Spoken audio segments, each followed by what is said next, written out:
How are things with the kids, Stu? Are you guys doing anything different?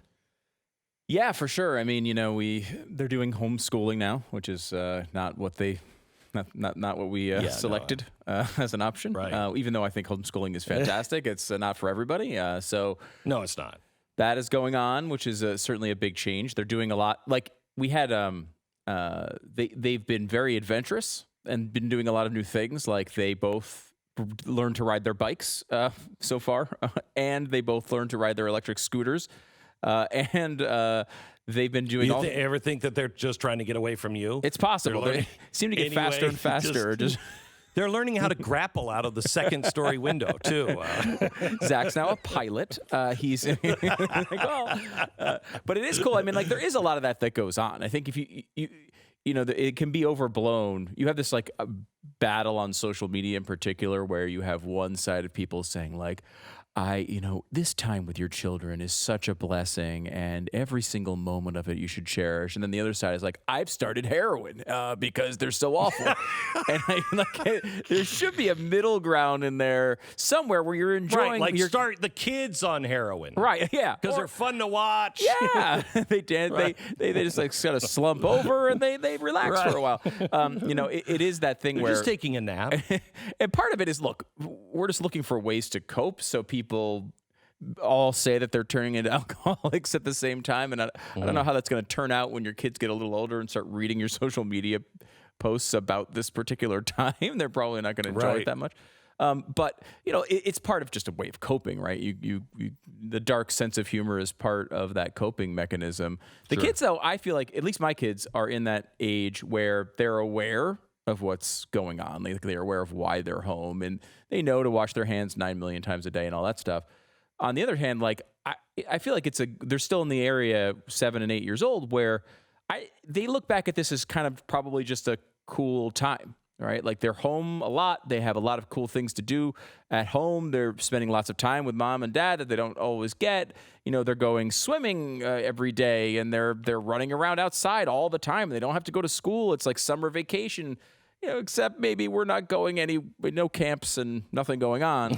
Right. It is different, but I think it's something, hopefully we're trying to turn it into a time that they actually look back at positively because they don't know all the horror around them at the moment.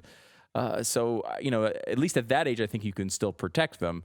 There's definitely going to be long-term societal weirdness that comes out of this, though. I mean, everything from some people will really go into alcoholism. That is the legitimate thing. We've talked about the domestic violence problem that seems to be growing in scary ways. I mean, kids being separated from their friends and scared, and there's probably long-term effects that are going to come out of this that, we haven't even, decided to track down yet, let alone actually figure out how to stop.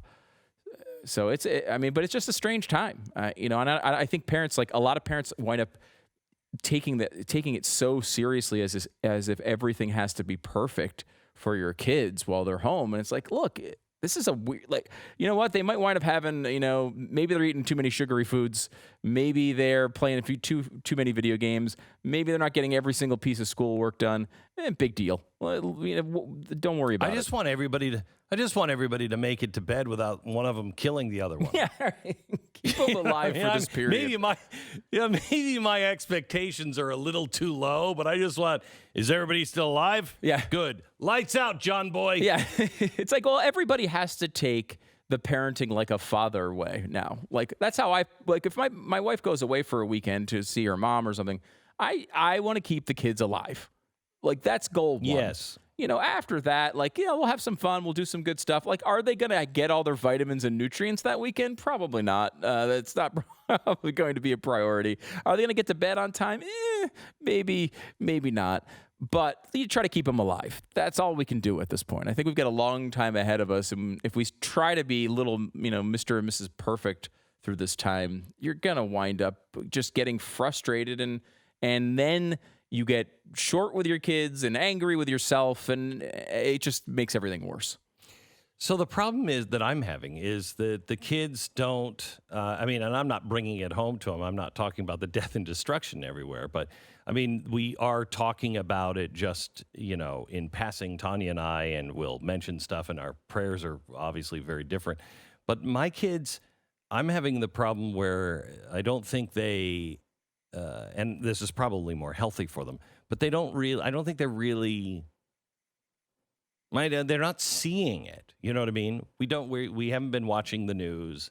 We'll watch the president at 5, but they're not generally watching him. But it's, I mean, is anybody else's kids? Mine are teenagers. So, they're just complaining about the usual stuff. I can't go see my friends. I can't go do this. And, about 4 times a day, I just want to say, and people are dying. And the economy is, probably over. So you're going to be a slave for the rest of your life. Those kind of happy things that I always want to respond to them when they're like, yeah, but we're out of Doritos. And you're probably never going to be able to afford a college education. So it's all good. It's all good, kids. Well, it's all good. The Doritos thing sounds really terrible. I hope you're not actually you're not short on Doritos, really. Yeah. Well, the problem is I only bought 2 grocery carts full of about 10 days ago. Right. And I have to go back to the store to go snacks because we're down to the wasabi beans or peas or whatever. Wasabi peas. When I'm breaking those things out, there's nothing good. There's nothing from Frito-Lay or Doritos or anything. There's nothing left when you get down to the wasabi peas.